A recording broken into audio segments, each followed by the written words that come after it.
nuevo, muchas gracias. Yo quería compartir como una serie de ideas sobre algo que yo considero fundamental en este momento, pues a nivel global. En este momento se tienen una serie de consideraciones muy importantes sobre lo que hemos denominado capital natural, que es simplemente los servicios que obtenemos de la naturaleza, de los cuales la mayoría no son valorados. En la medida en que nosotros logremos el objetivo de entender todos estos conceptos, de ver que la conservación de la biodiversidad y de los ecosistemas es importante, nosotros tendríamos una herramienta fundamental para el desarrollo de la ciencia, la tecnología y la innovación en las regiones. Mirando un poco el estado de los recursos en el departamento de Nariño, pues vemos que es una región que tiene tal vez uno de los recursos hídricos más importantes que hay en el país, al estar en la zona superhúmeda del Chocó. Un estudio reciente nos mostró, confirmando estudios anteriores, que también era una de las regiones de mayor diversidad, en este caso de plantas. Hay muchos otros ejemplos con otros grupos que muestran eso, pero traigo un trabajo muy reciente publicado hace apenas unos meses que muestran cómo posiblemente relacionado con su posición entre Amazonia y Chocó, es uno de los territorios con mayor recursos botánicos de todo el país, con una característica muy importante. Este es un ejercicio que hicimos hace algunos años, donde no se mide solamente la incidencia del cambio climático. Colombia, sabemos por muchos estudios que es un país altamente susceptible, pero dentro de las regiones existen unas diferencias grandísimas sobre la forma y la velocidad en que va a incidir el cambio climático. Cuando miramos el departamento de Nariño, vemos que no es una de las regiones más afectadas a nivel del país, y esto puede ser visto como una oportunidad en el sentido de que hay tiempo, digámoslo así, para desarrollar innovaciones que permitan mejorar el bienestar de las personas, de los habitantes del departamento, y conservar sus recursos. Consecuente con todo esto, pues Nariño es también uno de los departamentos de mayor variedad de ecosistemas a nivel de todo el país, con algunos supremamente importantes, no solamente los ecosistemas de alta montaña, que culminan pues, en algunos de sus picos más altos, como el del Cumbal, sino también que conserva tal vez las reservas de manglares de la ecorregión del Pacífico más importantes del país, junto con Chocó y Valle del Cauca, y por consiguiente más importantes de Sudamérica. Aquí lo que uno ve mirando rápidamente lo que existe en Nariño es que hay una gran cantidad de recursos, hay una gran cantidad de ecosistemas que prestan una gran cantidad de servicios y beneficios a las personas, y hay un gran capital natural que necesitamos valorar en términos económicos para poder incluir en los balances tradicionales. Una información que ya desde hace 15 años, digámoslo, se volvió un lugar común, pero que sigue siendo muy importante, y es a partir del 2005, de la publicación de los ecosistemas del milenio, digamos, entendimos que las comunidades humanas dependemos estrechamente de los servicios de los ecosistemas, que en la mayoría de los casos, nuevamente insistimos, son gratuitos. El aire no tiene un costo, por ejemplo. El costo del agua que no llega hasta la casa está relacionado más con la infraestructura que se construye para traerla que con la calidad que le dan los ecosistemas donde nace, etcétera, etcétera. No quiero concentrarme más en esta información, que creo que ya todos la entendemos. Hay un asunto muy importante con respecto a lo de los servicios ecosistémicos, y es que se pueden entender o interpretar en 3 niveles distintos. ¿Sí? O sea, es claro que las comunidades que viven inmersas en los ecosistemas y con sus prácticas de autoabastecimiento dependen 100% de los servicios ecosistémicos. Tenemos un nivel donde ya es posible en economías un poco más, digámoslo así, desarrolladas, generar industrias y generar empresas que son una gran fuente de innovación por la base que tienen de uso de la biodiversidad para generar ingresos para las comunidades. Y finalmente está tal vez uno de los más importantes, que también en este momento está permitiendo generar ingresos para las comunidades, que son los servicios globales, los servicios ecosistémicos globales, como la estabilidad climática, la regulación hidrológica regional y mundial, entre otros. A todos estos servicios, pues, simplemente ya desde hace varias décadas se les ha dado la definición de capital natural, que simplemente se suma a los otros capitales que son el sustento, digámoslo, de una sociedad. Lo interesante del capital natural es que, ¿sí?, digamos, no es reconocido como generalmente como merecedor de un valor económico, ¿sí?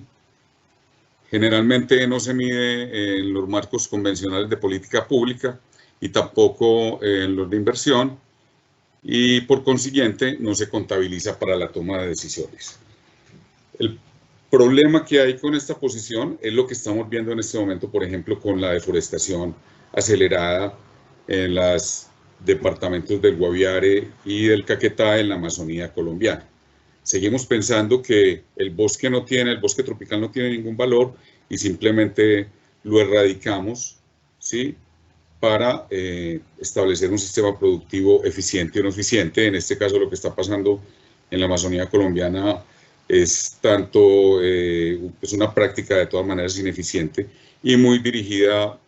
básicamente a la apropiación de las tierras, pero nuevamente se da es porque pensamos, creemos o creen, digámoslo así, nuestros economistas y nuestros planificadores, que el bosque tropical no tiene ningún valor, su valor es cero. Pero la pregunta que nos hacemos a partir de todo este marco de trabajo de los servicios ecosistémicos es, ¿realmente es valioso? ¿Y qué tan valioso es? Entonces, recurriendo, digámoslo, a un trabajo que se viene desarrollando a partir del 2005 por un grupo que se llama el Grupo TEV, el Grupo de la Economía de la Biodiversidad y sus Servicios Ecosistémicos, se ha ido avanzando muy lentamente al principio, pero en este momento ya muy aceleradamente, hasta el punto de que contamos con herramientas muy importantes para poder integrar el valor de estos servicios ecosistémicos a la economía tradicional. Un ejemplo que a mí me parece importantísimo es el del profesor Robert Costanza, quien fue el primero en 1997 que se atrevió a darle un valor a los servicios ecosistémicos globales. Él lo denominó el valor oculto porque no era un valor reconocido. En el 2014 partió de su trabajo en el 97, propuso la evolución y calculó que para el 2011, los datos que tenía en su estudio publicado en el 2014, que los servicios ecosistémicos tenían un valor de 124 trillones de dólares por año, un valor casi que equivalente, muy representativo de lo que es el Producto Interno, el PIB global.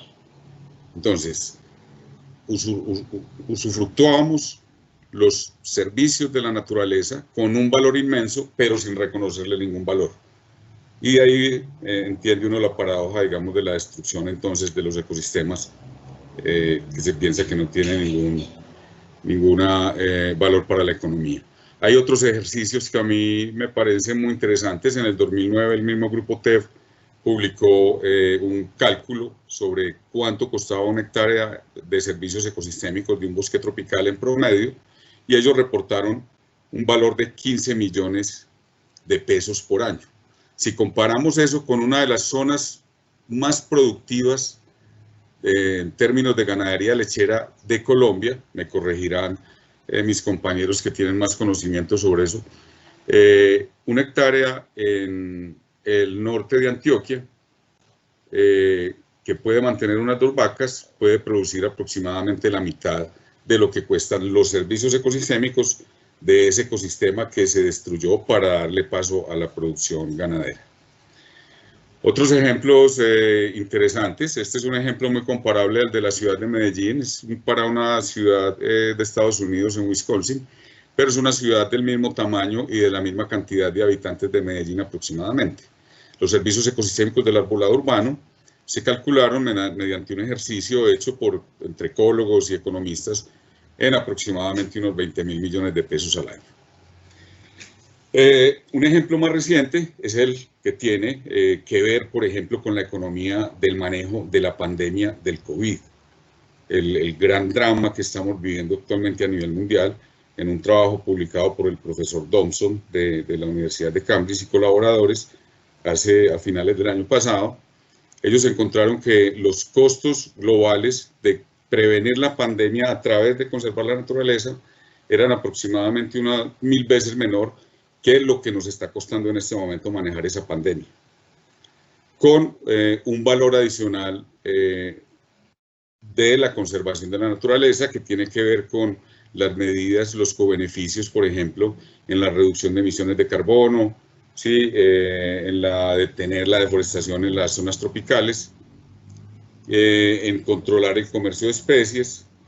y en establecer una red de alerta y control temprano de pandemias. Entonces, estos 4 ejemplos me parece a mí que son bastante ilustrativos en escalas que van de lo local a lo global, de que los ecosistemas y sus servicios tienen un valor oculto, no reconocido, inmenso, que es urgente en cualquier región, en cualquier municipio, en cualquier país, integrarlo urgentemente a la economía tradicional. Pienso que una innovación de ese tipo puede ser más importante que muchas otras que se hagan y mucho más urgente. Otros ejemplos que tenemos, es uno particularmente en el que yo trabajo desde hace ya varias décadas, es en entender cómo los bosques tropicales controlan la estabilidad climática del planeta y la del ciclo hidrológico, el primero a través del carbono almacenado en su biomasa. Esto está ya fuera de toda discusión, que es un conocimiento que se construimos en los últimos 15 años y que apenas se convirtió como herramienta de planificación y de políticas en el 2015 con el Acuerdo de París de cambio climático. Más recientemente estamos entendiendo que los árboles, la presencia de los árboles y la transpiración controlan el ciclo hidrológico de regiones a través de lo que se ha denominado los ríos aéreos. Y muy recientemente también a través del desarrollo de técnicas como de análisis, como el de la metagenómica, hemos podido estudiar con mucho detalle la biodiversidad de los suelos, encontrando relaciones entre niveles de diversidad y la regulación hídrica dentro de los suelos. Entonces, de nuevo, hay aquí, digámoslo así, un marco muy importante de trabajo, tanto a nivel de investigación básica, como tal vez el que yo creo más importante, que es el de la investigación aplicada, de involucrarlo de los servicios ecosistémicos en la economía tradicional. En el 2012 se creó la Plataforma Intergubernamental de Biodiversidad y Servicios Ecosistémicos. Ya estoy por terminar. La plataforma fue derivada de acuerdos internacionales, principalmente el del Convenio de Biodiversidad Biológica, donde participaron entidades como la FAO y con un objetivo en concreto que era atender las necesidades globales de información sobre biodiversidades y servicios ecosistémicos para usar la ciencia de manera efectiva en la toma de decisiones. Es una plataforma que ha tenido un desarrollo muy acelerado. En este momento Colombia está desarrollando, es pionero, digamos, en el primer informe de su biodiversidad y servicios ecosistémicos a nivel nacional, pero obviamente es urgente hacer estas evaluaciones a nivel regional y departamental, como en el caso del municipio de Nariño. En Colombia se viene avanzando también de manera interesante. Por ejemplo, el Instituto Humboldt tiene un programa de valoración de servicios ecosistémicos sustentado en todo esto que les he contado, y hay una iniciativa a nivel de Colombia que se llama el Capital Natural. Desde el 2011 se publicó la política LEPEGIPSE a nivel nacional y se han hecho ejercicios como el que hicimos en Medellín en el 2014 a nivel municipal. No conocemos en este momento otros ejercicios, pero creemos que es fundamental avanzar en ellos. Como un ejemplo de las herramientas que hay en este momento, entonces traigo estas dos publicaciones del Banco Interamericano de Desarrollo, donde ellos proponen y desarrollan una plataforma de modelación ambiental económica integrada, que se está presentando en un documento que apenas está en elaboración, este que les estoy mostrando a la derecha, donde ponen evidencias de que la contabilidad del capital natural puede integrarse claramente en los marcos analíticos de toda la economía para mejorar la toma de decisiones basada en la ciencia, no en opiniones, sino en información que se tiene en la plataforma IPBES. Proponen una serie de ejemplos de cómo la contabilidad del capital natural y las contribuciones del medio ambiente a la economía pueden dar lugar a recomendaciones sustancialmente diferentes a las que se dan en términos económicos actualmente ahora. Por ejemplo, el dilema económico en este momento que tiene Colombia, un modelo económico que está haciendo aguas, en ningún momento hace uso de estas herramientas que están en este momento disponibles, y mucho menos a nivel regional. Otro de los puntos importantes que plantea el documento del BID del 2020 es que la contabilidad del capital natural puede integrarse en mediciones tradicionales del rendimiento económico, como el PIB y los sistemas de cuentas nacionales, y presenta, digámoslo así, de manera concluyente, de cómo la integración del capital natural conduce a un mejor uso de los resultados de las investigaciones parciales y de una mejor herramienta para los responsables de diseñar políticas y desarrollar programas de conservación y de utilización de los servicios ecosistémicos. En el marco de este evento, pues yo creo que son unas recomendaciones muy generales, pero muy importantes. Por lo que yo he conocido a nivel del país, es necesario fortalecer a todos los niveles competencias para la formación de equipos interdisciplinarios que permitan cuantificar y valorar los servicios ecosistémicos a cualquier escala de departamento, de municipio, de país. Es todavía contados los investigadores que están formados en Colombia para desarrollar este tipo de ejercicios, y pues si se quiere avanzar, digamos, en temas de innovación, formar jóvenes investigadores en estas áreas me parece algo fundamental para avanzar en temas de la aplicación de la ciencia y la tecnología. El diseño de políticas es fundamental. Si no hay políticas a nivel departamental, en temas de ordenanza, les pongo un ejemplo de Colombia que apenas hace 6 años se vino a desarrollar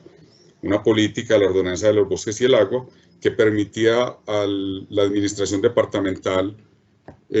invertir recursos en la conservación de los bosques y el agua. No había una herramienta de política a nivel departamental en Antioquia, donde nos sentimos tan orgullosos de todo lo que hacemos, pero no había una sola herramienta de política que permitiera a la administración departamental invertir recursos en la conservación y en la gestión de los bosques y del agua. Es algo que apenas tiene unos cuantos años. Fundamental, o sea, es importante la organización de redes y la apropiación social del conocimiento en todos los niveles. Es fundamental hacer entender a los empresarios, sobre todo, de la necesidad de conservar, de la necesidad de involucrar el valor de los servicios ecosistémicos en sus productos, en sus herramientas de gestión, etc. Para resumir y para terminar, entonces, como les comento, es todavía